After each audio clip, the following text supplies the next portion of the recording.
Good morning aspirants. આજે આપણે જૂન 2021 મહિનાના કરંટ અફેર્સ અડધી કલાકમાં રિવાઇઝ કરી લેશું. જીપીએસસીના GS2 જે પ્રિલિમનું પેપર હોય છે એમાં કરંટ અફેર્સનું વેઇટેજ વધારે હોય છે.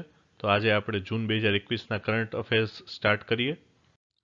સૌથી પહેલાં કેબિનેટ કમિટીઝ ચર્ચામાં હતી. તો પહેલાં કેબિનેટ કમિટીઝ વિશે તમારે યાદ રાખવાનું છે કે તે આર એક્સ્ટ્રા કોન્સ્ટિટ્યુશનલ, કે સંવિધાનમાં ક્યાંય એમનો ઉલ્લેખ નથી. ક્યાં એમનો ઉલ્લેખ છે તો કે રૂલ ઓફ બિઝનેસમાં છે. નેક્સ્ટ હતું કોન્સ્ટિટ્યુશનલ અમેન્ડમેન્ટ બિલ, કે તમારે સંવિધાનમાં થોડોક અમેન્ડમેન્ટ લાવવો છે તો કોણ ઇન્ટ્રોડ્યુસ કરી શકે? તો મિનિસ્ટર એ કરી શકે, પ્રાઇવેટ મેમ્બર એ કરી શકે. પ્રાઇવેટ મેમ્બર એટલે એવા એમએલએ જે મિનિસ્ટર નથી.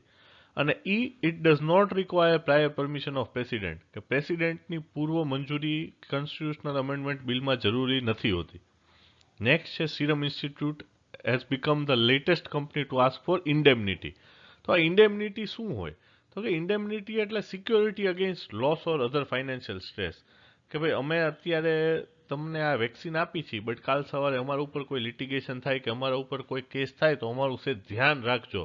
આને કહેવાય ઇન્ડેમનિટી, કે ભાઈ અમને અશ્યોરન્સ આપો કે કાલ સવારે કોઈ કેસ નહીં થાય, અમારા ઉપર કોઈ સિવિયર સાઇડ ઇફેક્ટના લીધે મોટા કેસ ના આવે, એવી તમે બાંહેધરી આપશો તો અમે તમને આટલી માત્રામાં વેક્સિન પ્રોડ્યુસ કરશું. આ જૂન 2021નો કરંટ અફેર છે. ત્યારે આપણે બધા પાસેથી ફૂલ વેક્સિન લેતા હતા અને ફૂલ વેક્સિનેશન મોડમાં હતા. આપણે રોજની કરોડ વેક્સિનેશન થતી હતી, એ ટાઈમ છે આ. એટલે એ ટાઈમ દરમિયાન આ 3-4 ફાર્મા કંપનીઝે આપણી પાસેથી ઇન્ડેમનિટી માંગી હતી કે ભાઈ દરેક વેક્સિન મેન્યુફેક્ચરરને આપો. તમે ખાલી ભારતના વેક્સિન મેન્યુફેક્ચરરને તમે આવી ઇન્ડેમનિટી આપશો એવું નહીં ચાલે. તમે બધા વેક્સિન પ્રોડ્યુસર્સને આપો કે તમને કોઈ લીગલ કેસ આવશે તો અમે થોડીક એશ્યોરન્સ આપશું. નેક્સ્ટ છે એડજર્નમેન્ટ સાઇન ડાય, કે ભાઈ જ્યારે પાર્લિયામેન્ટનું હાઉસ એડજર્ન કરી નાખે કે હવે ક્યારે મળશું એ કીધા વિના, તો એને કહેવાય એડજર્નમેન્ટ સાઇન ડાય. નેક્સ્ટ છે parliament can prescribe residence within a state or UT as a condition for certain employment or appointment, કે કોઈ અપોઇન્ટમેન્ટ માટે કે કોઈ રોજગારી માટે પાર્લિયામેન્ટને સત્તા છે કે એ વિથિન અ સ્ટેટ કે ટેરિટરી કહી શકે કે આ પ્રદેશના લોકોને આમાં તમે નોકરી આપો. આ પ્રકારની કન્ડિશન પ્રોવાઈડ કરી શકાય છે. નેક્સ્ટ છે વહીવટમાં શું ચાલ્યું. તો વહીવટમાં પહેલા તો ઇન્ડિયાએ કઈ ન્યુક્લિયર ટ્રીટી સાઇન કરી. તો ઇન્ડિયાએ treaty for prohibition of nuclear weapons sign નથી કરી, કે ભાઈ કોમ્પ્રિહેન્સિવ નથી. પછી કોમ્પ્રિહેન્સિવ ટેસ્ટ બેન ટ્રીટી, CTBTના નામે ઓળખાય છે, એ સાઇન નથી કરી. NPT તો સાઇન નથી કરી. ડિસઆર્મામેન્ટ કમિટી શું છે તો કે એ એડવોકેટ કરે છે કે ડિસઆર્મામેન્ટ અને નોન પ્રોલિફરેશનને અલગ કરો. NPT એટલે નોન પ્રોલિફરેશન ટ્રીટી. તો એને અને ડિસઆર્મામેન્ટને અલગ કરવાની આપણે દરખાસ્ત કરી છે. બાકી આપણે આ ત્રણમાંથી એકે ન્યુક્લિયર ટ્રીટી સાઇન કરી નથી. તો આપણો ઇન્ડિયાનો ન્યુક્લિયર ડોક્ટ્રિન શું છે તો કે આપણે ક્રેડિબલ મિનિમમ ડિટરન્ટ રાખી છીએ. મિનિમમ ડિટરન્ટ એટલે શું, કે જેટલું બીવડાવવા માટે ઇનફ હોય, કે આપણે સામેવાળાને બીવડાવી શકીએ.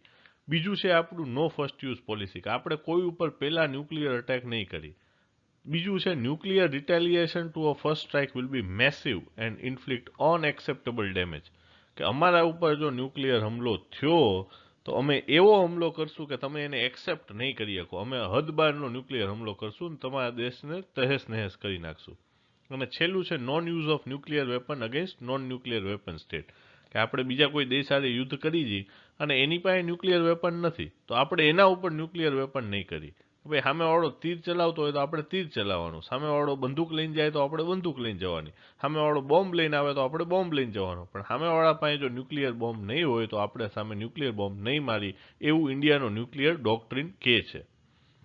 નેક્સ્ટ છે ગુજરાત મેરીટાઈમ યુનિવર્સિટીએ એક MOU સાઇન કર્યું હતું IFSC યારે, international financial service centre gift સિટીમાં જે છે એની યારે, two promote Gujarat international maritime arbitration centre. તો આર્બિટ્રેશન એટલે શું, એક પ્રકારનો લવાદ, કે ભાઈ વિવાદને ડિસ્પ્યુટ થાય તો એના સોલ્વ માટે આર્બિટ્રેશન સેન્ટર બનતા હોય. તો આ પ્રકારનો એક ઇન્ટરનેશનલ આર્બિટ્રેશન સેન્ટર બનાવવાનો ગુજરાત સરકારનો ઉદ્દેશ્ય છે. નેક્સ્ટ છે બ્રિજિંગ ટ્રાયલ. તો બ્રિજિંગ ટ્રાયલ એટલે શું, કે ભાઈ એ ડેટા જનરેટ કરે કેવા રિલેટેડ ટુ ફોરેન મેડિસિન કે વેક્સિન હોય એના ઇન્ડિજિનિયસ પોપ્યુલેશન ઉપર શું અસર છે, જ્યારે એ પબ્લિકમાં રોલ આઉટ થાય એની પહેલાં જે ટ્રાયલ કરવામાં આવે ને એને બ્રિજિંગ ટ્રાયલ કહેવાય છે. નેક્સ્ટ છે કમ્પલસરી લાઇસન્સિંગ. એટલે કમ્પલસરી લાઇસન્સિંગ એટલે શું, કે મેં કોઈ વેક્સિનને લગતી ઇન્વેન્શન કરી છે અને એને સરકાર મારી પાસે એનું પેટન્ટ હોય તોય તે સરકાર બધાને વેચવાની છૂટ આપે કે ગવર્મેન્ટ ઓથોરિટી અથવા કોર્ટ આ બે સત્તા આપી શકે કે ભાઈ કોઈ પેટન્ટેડ ઇન્વેન્શન છે બટ પેટન્ટ હોલ્ડરના કન્સેન્ટ વિના સરકાર એમને છૂટ આપે એને કહેવાય કમ્પલસરી લાઇસન્સિંગ. યુઝ્યુઅલી આવી હેલ્થ રિલેટેડ મેટર હોય કે પેન્ડેમિક કે એપિડેમિક થયું હોય ત્યારે કંઈક આવી છૂટછાટ આપતા હોય છે. એટલે આ છે કમ્પલસરી લાઇસન્સિંગ, પેટન્ટને લગતું છે. નેક્સ્ટ સ્કીમ્સ કઈ કઈ આવી તો પેલા કેરિંગ્સ પોર્ટલ બની. તો કેરિંગ્સમાં શું છે ફૂલ ફોર્મ તો કે child adoption resource information and guidance system. કે ભાઈ આમાં બધા જ જે પ્રોસ્પેક્ટિવ ચિલ્ડ્રન છે કે જે એડોપ્શન માટે રેડી છે એ બધાની આખી યાદી બધા સ્ટેટ્સ આવી કવર થઈ જાય એ પ્રકારનું એક પોર્ટલ બનાવ્યું છે. નેક્સ્ટ છે બેલ ઓફ ફેથ. તો બેલ ઓફ ફેથ શું છે કે આ કેરેલા સરકારની એક કોમ્યુનિટી પોલિસિંગ જેવી સ્કીમ છે કે ભાઈ જે સિનિયર સિટીઝન જેવા લોકો હોય અને બિચારા એકલા રહેતા હોય કે છોકરાઓ ક્યાંક વિદેશ વયા ગયા હોય કે બહાર બીજા સિટીમાં રહેતા હોય અને વડીલ બિચારા ઘરે એકલા હોય તો એ બધાને છે ને એક બેલ આપી દીધો છે અને એ બેલ મારે ને તો આડોશી પાડોશીને બહુ મોટા અવાજમાં એક આલાર્મ સંભળાય. એટલે લાઉડ અલાર્મ વાગે ને એટલે બધાને ખબર પડી જાય કે આ દંપતી કે આ જે સિનિયર સિટીઝન છે એ થોડીક તકલીફમાં છે એટલે હાલો આપણે મદદ કરી આવી. તો આ પ્રકારની સ્કીમ છે બેલ ઓફ ફેથ. એટલે એક પ્રકારનું કોમ્યુનિટી પોલિસિંગ થયું કે મારા ઘરની રખેવાળી બધા આડોશી પાડોશી ભેગા મળીને કરી શકે. નેક્સ્ટ છે પ્રોજેક્ટ ચમન. તો આ ચમનનું ફૂલ ફોર્મ છે coordinated programme on horticulture assessment and management using geoinformatics. એટલે કોને લગતું છે તો કે હોર્ટિકલ્ચરને લગતું છે. નેક્સ્ટ છે પ્રગતિ પોર્ટલ. આના 6 વર્ષ થઈ ગયા છે અત્યારે. તો proactive governance and timely implementation portal. આનો મેઇન ફંક્શન શું છે તો કે ગ્રીવન્સ રિડ્રેસલ, કે કોઈ પણ અરજદારની આ અરજી કરે અને સરકાર એને એપ્રોપ્રિએટ ડિપાર્ટમેન્ટને ફોરવર્ડ કરી દેતું હોય છે. અને બીજું છે પ્રોજેક્ટ મોનિટરિંગ, કે કોઈ પ્રોજેક્ટ હોય સરકારના એનું મોનિટરિંગ થઈ શકે આ સિંગલ પોર્ટલ ઉપરથી, કે વડાપ્રધાન શ્રી પોતે જોઈ શકે કે આ પોર્ટલ કેટલા આ પ્રોજેક્ટ કેટલા ટકા કમ્પ્લીટ થયો છે. પછી આ પીએમઓએ જ બનાવ્યું છે, પ્રાઇમ મિનિસ્ટર્સ ઓફિસે, અને ટેકનિકલ એમાં એનઆઈસીએ કર્યું છે, નેશનલ ઇન્ફોર્મેટિક્સ સેન્ટર. નેક્સ્ટ છે સેજ ઇનિશિયેટિવ. તો આ સેજનું ફૂલ ફોર્મ છે senior care ageing growth engine. તો આ સિનિયર કેર એજિંગ ગ્રોથ એન્જિનમાં શું આવે તો કે એ એક સિંગલ સ્ટોપ એક્સેસ છે કે ભાઈ ત્યાં આવો અને એલ્ડરલીને કેરના બધા પ્રોડક્ટ્સ અને સર્વિસીસ તમે લઈ જાઓ. અને કોણ વેચવાવાળું હશે તો કે ક્રેડિબલ સ્ટાર્ટઅપ્સ હોય ને એમને આમાં ઇન્વોલ્વ કર્યા છે. નેક્સ્ટ છે પેન્સિલ પોર્ટલ. તો પેન્સિલ પોર્ટલ કોને લગતું છે? Child labour. એનું ફૂલ ફોર્મ છે platform for effective enforcement for no child labour. Next છે પ્રધાનમંત્રી જીવન યોજના. તો જીવનનું ફૂલ ફોર્મ છે જૈવ ઇંધણ. જૈવ એટલે લાઈવ. જૈવ ઇંધણ વાતાવરણ અનુકૂળ ફસલ અવશેષ નિવારણ. કે ભાઈ ઇન્ટિગ્રેટેડ બાયો ઇથેનોલ પ્રોજેક્ટ આપણે આપી છીએ કે જે ફસલના અવશેષ હોય કે જે ક્રોપ રેસિડ્યુ વધ્યા હોય એનાથી આપણે બાયોડીઝલ પ્રોડ્યુસ કરી છીએ ને કોની સ્કીમ છે તો ministry of petroleum and natural gas. તો આટલી મેઇન ઇમ્પોર્ટન્ટ સ્કીમ્સ જૂન 2021માં આવી હતી. નેક્સ્ટ ઇકોનોમિક્સના કયા કન્સેપ્ટ ચર્ચામાં હતા તો પહેલા જીડીપી ડિફ્લેટર અને સીપીઆઈ વચ્ચે ચર્ચા કરીએ કે જીડીપી ડિફ્લેટરમાં શું હોય, all goods and services produced in the across the country are considered. કે ભાઈ જેટલા ગુડ્સ અને સર્વિસ પ્રોડ્યુસ કર્યા છે એ બધા કન્સિડર કરવામાં આવશે. સીપીઆઈમાં શું છે, એવા જ ગુડ્સ એન્ડ સર્વિસીસ કન્સિડર કરવામાં આવશે જે કન્ઝ્યુમર બાય કરે છે. સમજો ખાલી કન્ઝ્યુમર બાય કરે એ જ આવશે આમાં, બીજા કોઈ નહીં આવે કે તમે સરકારે આટલું કર્યું કે બહાર આટલું ગયું. આમાં ખાલી કન્ઝ્યુમર જે બાય કરે એ જ આવે. એટલે જે ગુડ્સ છે એ સરકારે બાય કર્યા હોય એ જીડીપી ડિફ્લેટરમાં શો થાય બટ સીપીઆઈમાં ના શો થાય. એટલે આ પ્રકારનો તફાવત છે. તમને કે ભાઈ આ સ્ટેટમેન્ટ સાચું છે કે ખોટું છે તો આ વાળું સ્ટેટમેન્ટ સાચું છે. નેક્સ્ટ ચર્ચામાં હતું પ્રોવિઝનિંગ. તો પ્રોવિઝનિંગ એટલે શું કે થોડાક પૈસા સાઈડમાં મૂકી દેવા. કે બેંક હોય તો એને એક પ્રોવિઝન કવરેજ રેશિયો આપ્યો હોય કે તમે તમારી પાસે 10 કરોડ રૂપિયા છે, તમે આના 20 કે 30% સાઈડમાં રાખી દો. કે ભાઈ એના 2 કરોડ એને સાઈડમાં રાખી દીધા કે આ કદાચ જો મારી જે મેં લોન આપી એ બધી બેડ લોન સાબિત થાય અને હું એમાંથી કંઈ રિકવર ના કરી શકું તો મારે જે લોકોને પૈસા દેવાના છે એ લોકોને તો મારે દેવાના જ છે. તો એના માટે થોડાક પૈસા સાઈડમાં રાખવા પડે ને એ પ્રિસ્ક્રાઇબ પર્સન્ટેજ હોય. તો આને કહેવાય પ્રોવિઝનિંગ. નેક્સ્ટ છે કોટન કલ્ટિવેશન. તો કોટન વિશે તમને કહે કે consider 3 statements about cotton. GPSC શું છે હવે આમ લિંક કરવા માંડ્યું છે કે ખાલી ઇકોનોમિક્સ નહીં એને એગ્રીકલ્ચર આરે લિંક કરી દે, પછી ઇન્ટરનેશનલ રિલેશન આરે લિંક કરે કે ઇન્ડિયાનો કેટલામો રેન્ક છે. આ પ્રકારના 3 સ્ટેટમેન્ટ આવે. તો પેલા કોટન શું છે, ખરીફ ક્રોપ છે. પછી ક્યાં ઉગે તો કે બ્લેક કોટન સોઇલમાં ઉગે. તો શું કામ? એનું વોટર રિટેન્શન હાઈ છે. નેક્સ્ટ છે એને કેટલું ટેમ્પરેચર જોઈએ તો કે 20 થી 28 ડિગ્રી. રેનફોલ તો 55 થી 100. પછી 180 દિવસ ફ્રોસ્ટ ફ્રી હોવા જોઈએ. અને India is currently the highest cotton producing country as of 2020 અને second largest consumer of raw cotton after China. આ બધા ફેક્ટ છે. જીપીએસસીમાં આપણે હાઈએસ્ટ હોય ને જ્યાં, એ તો યાદ રાખવાના, એ કદાચ સ્ટેટમેન્ટમાં પૂછીએ કે બાકી હાલો રેન્ક ના પૂછે કે 8મો રેન્ક છે કે 10મો રેન્ક છે, બટ જેમાં હાઈએસ્ટ હોય એમાં કદાચ સ્ટેટમેન્ટ આવીએ કે ઇન્ડિયા હાઈએસ્ટ છે તો કે હા ઇન્ડિયા હાઈએસ્ટ છે. નેક્સ્ટ છે માઇસ. તો માઇસનું ફૂલ ફોર્મ શું છે? Meeting, incentive, conferences and exhibition. કે બધા વિદેશથી ક્યારેક આવે અહીંયા ઇન્ડિયામાં, તો ઇન્ડિયાનો જે માઇસનો શેર છે એ 1%થી ઓછો છે એમ. તો આ તો બહુ ઓછો કહેવાય કે ઇન્ડિયામાં લોકો મીટિંગ કરવા કે કોર્પોરેટ ટ્રીપ માટે કે કોન્ફરન્સીસ માટે આવતા જ નથી એમ આજુબાજુના દેશના. તો જો આવે તો આપણે શું છે એને રેગ્યુલર ટુરિઝમમાં કન્વર્ટ કરવું પડે. તમે ઓફિસના કામે આવ્યા કાંઈક તમે ફરવાય આવો એમ. તો આ પ્રકારના જે સ્કીમ છે એ માઇસ છે, મીટિંગ, ઇન્સેન્ટિવ, કોન્ફરન્સ, એક્ઝિબિશન, ટુરિઝમને લગતી છે. નેક્સ્ટ છે 100% FDI allowed under automatic route in electronic system design and manufacturing sector. આમાં 100% FDI અલાઉ કરી દીધો છે ઓટોમેટિક સેક્ટરમાં.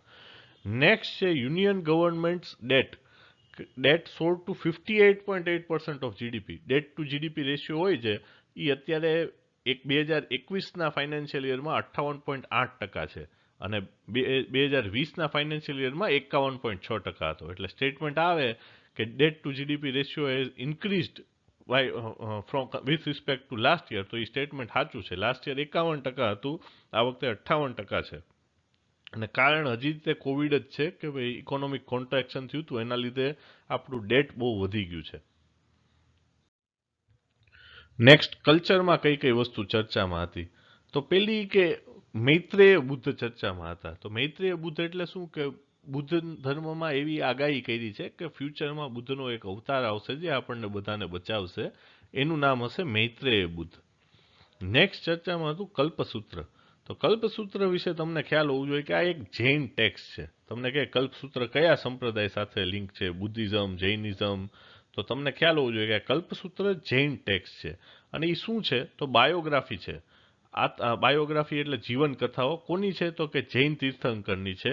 એમાં મેઇનલી પાર્શ્વનાથજી અને મહાવીરજી વિશે થોડુંક વધારે કીધું છે. તો આ મહાવીર અને પાર્શ્વનાથની બાયોગ્રાફીઝ જેવા બધા તીર્થંકરની જે બાયોગ્રાફીનું કમ્પાઇલેશન છે એનું નામ છે કલ્પસૂત્ર. નેક્સ્ટ છે છાઉ ડાન્સ. તો આ છાઉ ક્યાં એક્સક્લુઝિવલી મેન ડાન્સ કરે પહેલા તો છાઉમાં, અને બિહાર, બેંગાલ અને ઉડીસામાં થાય છે. અને આમાં કોણ ટ્રાઇબલ હોય તો કે ભૂલિયા છે, સંથલ છે, મુંડાસ છે, આ બધા ટ્રાઇબલ્સ આમાં ડાન્સ કરે છે. નેક્સ્ટ છે કઠોપનિષદ. કઠ ઉપનિષદ એટલે આ કઠ ઉપનિષદ કોનું છે તો કે આ કોન્વર્ઝેશન છે નચિકેતા અને યમ વચ્ચે. નચિકેતા એક નોલેજ સીકર છે અને યમ છે એ નોવર ઓફ સિક્રેટ છે. બીજી હતી રાજા પર્બ ફેસ્ટિવલ, ઓડિશામાં છે, મધર અર્થને ડેડિકેટેડ છે અને નારીત્વને પણ આખી એમાં પૂજા થાય છે. નેક્સ્ટ છે એટલાન્ટિક ચાર્ટર. આ એટલાન્ટિક ચાર્ટર યુએસ અને બ્રિટને ભેગા મળીને આજે વર્લ્ડ વોર 2 પછી સાઇન કર્યું હતું કે આપણે વર્લ્ડ વોર પછી કેવા ડેમોક્રેટિક રિફોર્મ્સ લાવશું આખી દુનિયામાં, અને એને અત્યારે રિવાઇઝ કરવાની વાત છે, એટલે આ ચર્ચામાં છે. નેક્સ્ટ એન્વાયરમેન્ટમાં છે કલ્લાપાટ વાઇલ્ડ લાઈફ સેન્ચુરી. એ ઓડિશામાં છે.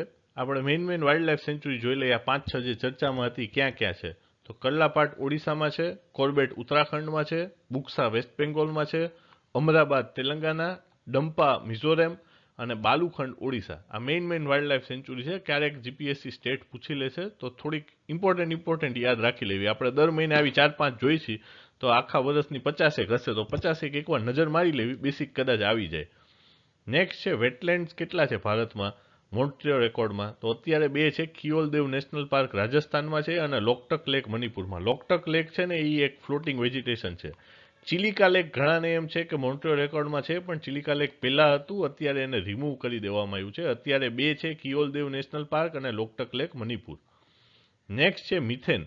તો મિથેન એક શોર્ટ લિવ્ડ પોલ્યુટન્ટ છે જે 10 વર્ષ જેવું આકાશમાં રહે છે અને આ પાવરફુલ એટલે છે કે એનું વોર્મિંગ પોટેન્શિયલ બહુ હાઈ છે. કાર્બન ડાયોક્સાઇડ કરતાં ઘણું આમ આકાશને એકદમ તપાવી દે વાતાવરણને. નેક્સ્ટ છે ડેઝર્ટ નેશનલ પાર્ક રાજસ્થાનમાં છે, રોલાપડુ સેન્ચુરી આંધ્રપ્રદેશ ને Karera sanctuary Madhya Pradesh. Next forest carbon credit. Forest carbon credit એટલે શું કે જે કંપની જેટલા વધુ ઝાડવા વાવે એને એટલું કાર્બન ડાયોક્સાઇડ છોડવાની સત્તા મળે. આ પ્રકારની સ્કીમ લાવ્યું છે ચાઇનાએ એક માર્કેટિંગ મિકેનિઝમ કરી છે કે ભાઈ જેટલું એ ઝાડવા વાવે અને જેટલું કાર્બન ડાયોક્સાઇડ ખેંચાવી શકે, જેટલો ફોરેસ્ટ એરિયા એને કર્યો હોય કે કાર્બન કેપ્ચર કરવા માટે, એનો એને ડોક્યુમેન્ટ લઈને ક્રેડિટ મળશે. અને આ ક્રેડિટ એ બેંક સામે લોન લેવામાં પણ યુઝ કરી શકે કે જો અમે આટલો તો કાર્બન બચાવ્યો છે એટલે અમને આટલાની લોન મળવા પાત્ર થાય. નેક્સ્ટ છે કિલિંગ કર્વ. તો કિલિંગ કર્વ તમને ખ્યાલ હોવો જોઈએ કે હવાઈની અંદર એક ઓબ્ઝર્વેટરી બની છે, મોના લોઆ ઓબ્ઝર્વેટરી. આ ઓબ્ઝર્વેટરી કાર્બન ડાયોક્સાઇડ જ માપતી હોય છે. એટલે આ કાર્બન ડાયોક્સાઇડનો જે ગ્રાફ બને ને 1958થી લઈને આજ સુધીનો, એ ગ્રાફનું નામ છે કિલિંગ કર્વ. નેક્સ્ટ છે બ્લેક કાર્બન. તો બ્લેક કાર્બન એ શોર્ટ લીવ્ડ છે અને black carbon is second largest contributor to warming behind carbon dioxide. એટલે સૌથી વધુ વોર્મિંગ કોણ કરે તો કાર્બન ડાયોક્સાઇડ, એટલે ઓવરઓલ. અને સેકન્ડ છે બ્લેક કાર્બન. આ હતું એન્વાયરમેન્ટ. નેક્સ્ટ ઇન્ટરનેશનલ રિલેશન જોઈ લઈએ તો પહેલા આવે છે 4 બેટર્સ. તો 4 બેટર્સ કોની છે તો કે ફૂડ એન્ડ એગ્રીકલ્ચર ઓર્ગેનાઇઝેશનની છે. એ SDG 1, 2 અને 10 ને કેવી રીતે ટેકલ કરશે ને એના માટે 4 બેટર્સ છે. SDG 1 છે પોવર્ટી ઘટાડો, SDG 2 ઝીરો હંગર અને SDG 10 છે રિડ્યુસ ઇનઇક્વાલિટી. નેક્સ્ટ છે કાર્બિસ બે ડિક્લેરેશન. તો કાર્બિસ બે ડિક્લેરેશન કઈ સંસ્થાને લગતું છે કે G7 સમિટને લગતું છે. એમાં શું ઇમ્પોર્ટન્ટ આવ્યું હતું કે global minimum corporate tax rate 15% હોવી જોઈએ. કે ભાઈ તમે ગમે ત્યાં ધંધો કરતા હો, તમારો મિનિમમ કોર્પોરેટ ટેક્સ રેટ 15% હોવો જ જોઈએ. અને એના પછી આ કાર્બિસ બેમાં બીજી ચર્ચા આવી હતી build back better world partnership. આ આપણે લાસ્ટ લેક્ચરમાં કરેલું છે મેના કરંટ અફેર્સમાં. બિલ્ડ બેક બેટર વર્લ્ડ શું છે? આ G7નો એક ચાઇનાના બેલ્ટ એન્ડ રોડ ઇનિશિયેટિવને ટક્કર મારતો એક પ્રોજેક્ટ છે કે ભાઈ આપણે ચાઇના કરે છે એવું કરી પણ ડેમોક્રેટિક વેમાં. નેક્સ્ટ છે ઓસ્ટ્રેલિયા ગ્રુપ. તો ઓસ્ટ્રેલિયા ગ્રુપ શું છે? એક મલ્ટીલેટરલ એક્સપોર્ટ કંટ્રોલ રિજીમ છે કે તમે જે પણ એક્સપોર્ટ કરો ને એ કેમિકલ કે બાયોલોજીકલ વેપન્સ એના ના હોવા જોઈએ. અને એમાં ઇન્ડિયા 2018માં મેમ્બર બની ગયું છે. પછી એવી જ રીતે બીજી એક અરેન્જમેન્ટ છે વાસેનાર અરેન્જમેન્ટ. વાસેનાર એક નેધરલેન્ડનું શહેર છે. આ વાસેનાર અરેન્જમેન્ટ એ એક મલ્ટીલેટરલ એક્સપોર્ટ કંટ્રોલ રિજીમ છે. એ ટ્રાન્સપરન્સી પ્રમોટ કરે છે અને transfer of any conventional arm and dual use goods and technology. આ બધા કન્વેન્શનલ આર્મ્સ ને ટેકનોલોજીને લગતા છે. તો એક MTCR હોય, મિસાઇલ ટેકનોલોજી કંટ્રોલ રિજીમ, બીજી આ વાસેનાર અરેન્જમેન્ટ અને ત્રીજું ઓસ્ટ્રેલિયા ગ્રુપ. આ ત્રણમાંથી એકેયમાં ચાઇના મેમ્બર નથી. એટલે તમને સ્ટેટમેન્ટ આપે કે વાસેનાર અરેન્જમેન્ટમાં ઇન્ડિયા મેમ્બર છે બટ ચાઇના નથી, તો હા સાચું છે, India is a member. India Wassenaar arrangement 2017માં જોઈન કરી અને ઓસ્ટ્રેલિયા ગ્રુપ 2018માં, બટ ચાઇના મેમ્બર નથી. નેક્સ્ટ છે ચર્ચામાં ULU પ્રોક્લેમેશન. તો ULU પ્રોક્લેમેશન શું છે તો કે એ યુનેસ્કોનું એવું પહેલું ડોક્યુમેન્ટ છે જે ડેડિકેટેડ કર્યું છે પ્રોટેક્શન ઓફ લિંગ્વિસ્ટિક ડાયવર્સિટી, કે જે રિજનલ લોકો હોય એમની પોતાની જે લેંગ્વેજ હોય એ લિંગ્વિસ્ટિક ડાયવર્સિટી પ્રોટેક્ટ કરવા માટે યુનેસ્કોએ એક પ્રોક્લેમેશન કર્યું. એનું નામ છે ULU પ્રોક્લેમેશન. નેક્સ્ટ સાયન્સના જે ઇમ્પોર્ટન્ટ ટોપિક હતા એમાં પેલું ચાઇમ ટેલિસ્કોપ. ચાઇમ ટેલિસ્કોપનું ફૂલ ફોર્મ છે Canadian hydrogen intensity mapping experiment. એટલે આ હાઇડ્રોજનની ઇન્ટેન્સિટીને મેપ કરે છે અને કેનેડાનું છે. એક પ્રકારનું લાર્જ રેડિયો ટેલિસ્કોપ છે. બીજું ચર્ચામાં હતું ZFN અને ટાલેન. ZFN એટલે ઝિંક ફિંગર ન્યુક્લિયસ અને ટાલેન એટલે ટ્રાન્સક્રિપ્શન એક્ટિવેટર લાઇક એફેક્ટર ન્યુક્લિયસ. આ બે શું છે? જીનોમ એડિટિંગ ટેકનિક છે. લાસ્ટ મંથ આપણે ચર્ચા કરી હતી ક્રિસ્પરની, કે જે Cas9 પ્રોટીન હોય એનાથી જે જીન એડિટિંગ કરવામાં આવે એટલે એક પ્રકારનું જીન, એક ખરાબ જીન હોય એને કાઢી નાખે અને એની જગ્યાએ સારું જીન મૂકી દે. એટલે આ જીન એડિટિંગ ટેકનિક છે. તો એની જેવી રીતે આ બે છે, ઝિંક ફિંગર ન્યુક્લિયસ અને ટાલેન ટ્રાન્સક્રિપ્ટર એક્ટિવેટર ઇફેક્ટર ન્યુક્લિયસ. નેક્સ્ટ છે આપણું ઇન્ડિયાના ન્યુક્લિયર જે રિએક્ટર છે એના 3 સ્ટેજીસ હોય. તો પહેલા સ્ટેજમાં આપણે શું કરશું? Natural uranium fuelled pressurised heavy water reactor. બીજા સ્ટેજમાં આપણે fast breeder reactor using plutonium. જે આપણું પહેલું સ્ટેજ છે ને પ્રેશરાઇઝ્ડ હેવી વોટર રિએક્ટર, એમાંથી પ્લુટોનિયમ એક બાય પ્રોડક્ટ તરીકે નીકળે. એ બાય પ્રોડક્ટમાં નીકળેલો પ્લુટોનિયમ આપણે સેકન્ડ સ્ટેજમાં યુઝ કરશું. અને થર્ડ સ્ટેજ આપણે શું કરશું કે થોરિયમનું યુટિલાઇઝેશન કરશું. શું કામ કરશું કે ઇન્ડિયામાં છે ને થોરિયમની રિઝર્વ બહુ વધારે છે. યુરેનિયમ આપણી પાસે બહુ ઓછો છે, બટ કેરેલામાં મોનાઝાઇટ સેન્ડ કરીને એરિયા છે ત્યાં આપણી પાસે થોરિયમ ઘણો જાજો છે. એટલે આપણે સ્ટેજ 3માં એ થોરિયમને યુટિલાઇઝ કરવાનો છે. આ પ્રકારનું ઇન્ડિયાના આ 3 સ્ટેજ છે ન્યુક્લિયર પાવર પ્લાન્ટ ડેવલપ કરવાના. નેક્સ્ટ છે સિન્થેટિક બાયોલોજી. તો સિન્થેટિક બાયોલોજી એટલે શું કે એન્જિનિયરિંગના પ્રિન્સિપલ્સને બાયોલોજીમાં યુઝ કરવા, કે અમુક જે પ્રોસ્થેટિક હોય, ઓલા પ્રોસ્થેટિકના હાથ નાખવા, પ્રોસ્થેટિકના પગ નાખવા, આવી રીતના એ લોકો એન્જિનિયરિંગ અને બાયોલોજીને મર્જ કરવાની ફિલ્ડ છે સિન્થેટિક બાયોલોજી. નેક્સ્ટ ચર્ચામાં હતું એમ્બીટેગ. એટલે એમ્બીટેગ એક પ્રકારનું ઇન્ટરનેટ ઓફ થિંગ્સનું ડિવાઇસ છે કે એ કોઈ ટ્રાવેલ કરતા હોય તમે, કે ભાઈ અમદાવાદથી શાકભાજી બધા ભાવનગર મોકલાય છે, તો એ એનો રિયલ ટાઈમ એમ્બિયન્ટ ટેમ્પરેચર માપે કે વાતાવરણનું ટેમ્પરેચર કેટલું છે. કે જ્યારે પેરિશેબલ પ્રોડક્ટ હોય ત્યારે એમને છે ને વાતાવરણના ટેમ્પરેચર હારે ને એ બધા હારે બહુ સંબંધ હોય, કે ભાઈ ગરમીમાં કેવી રીતે જલ્દી સુકાશે, કે ભાઈ બગડી જશે. તો આ પ્રકારનું એ લોકો એનું ટ્રાન્સપોર્ટેશન વખતે સેન્સર્સ નાખતા હોય છે કે આનાથી વધુ ટેમ્પરેચર થાય તો આમાં આટલું બગડી જશે. તો એ પ્રકારની આખી રેકોર્ડિંગ મેકેનિઝમ જે છે ને એ છે એમ્બીટેક. નેક્સ્ટ છે બાઉધન. તો બાઉધન શું છે? એક પ્રકારના ચોખા છે જેમાં આયરન બહુ વધારે હોય, અને ક્યાં મળે તો બ્રહ્મપુત્ર વેલીમાં મળે, આસામ પાસે, અને કોઈ કેમિકલ ફર્ટિલાઇઝર યુઝ ના કરવામાં આવે. નેક્સ્ટ છે નાસાનું ઓરિજિન, આપણે ઓસાઇરિસ. આ લાસ્ટ લેક્ચરમાં આપણે ચર્ચા કર્યું હતું. ઓસાઇરિસનું ફૂલ ફોર્મ શું છે? તો કે origins spectral interpretation resource identification security regolith explorer. તો આ શું છે? આપણે બેનુ એસ્ટિરોઇડ છે જે એ બેનુ એસ્ટિરોઇડ ઉપર કાર્બનેશિયસ મિટિયોરાઇટ છે અને ત્યાં વોટરના ટ્રેસીસ છે. તો એની રિસર્ચ કરવા માટે આ આપણે મોકલ્યું હતું ઓસાઇરિસ રેક્સ. એ અત્યારે હવે પાછું આવવાનું છે આપણી અર્થમાં. ત્યારે એ બેનુમાં ગયું હતું, બેનુ એસ્ટિરોઇડમાં એ રિસર્ચ કમ્પ્લીટ કરીને હવે પાછું આવે છે. નેક્સ્ટ ડિફેન્સને લગતા ઇમ્પોર્ટન્ટ પોઈન્ટ જોઈ લઈ. તો પહેલા અગ્નિ પ્રાઇમ લોન્ચ કરી. અગ્નિ પ્રાઇમ શું છે? આપણી new generation nuclear capable missile છે, DRDOએ લોન્ચ કર્યું છે, અને એની રેન્જ છે 1000 થી 2000 કિલોમીટર.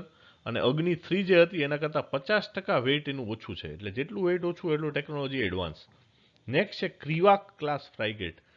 ક્રિવાક ક્લાસ ફ્રિગેટ શું છે? આપણી એક સ્ટેલ્થ શિપ છે. સ્ટેલ્થ ટેકનોલોજી એટલે શું કે કોઈ આપણને પકડી ના શકે ને એવી રીતે આમ દેખાય ને એવી રીતે આમ ડિટેક્ટ ના થાય રડારમાં, એ પ્રકારની ટેકનોલોજી હોય ને એને સ્ટેલ્થ ટેકનોલોજી કહેવાય. એટલે આ ક્રિવાક ક્લાસ ફ્રિગેટ એક સ્ટેલ્થ શિપ છે. કોણ બનાવશે? ગોવા શિપયાર્ડ લિમિટેડ, આપણી company, with technology transfer from Russia. એટલે ગોવા શિપયાર્ડ રશિયા પાસેથી આવેલી ટેકનોલોજી પાસેથી બનાવશે. આપણે 3-4 એની પાસેથી પહેલાં લીધા હોય, પછી રશિયા આપણને એની ટેકનોલોજી શીખવાડે કે આવી રીતે બનાવવાના. એટલે આપણું મેક ઇન ઇન્ડિયા સર્વ થઈ જાય અને આપણું ડિફેન્સ મજબૂત થઈ જાય. નેક્સ્ટ છે પ્રોજેક્ટ સીબર્ડ.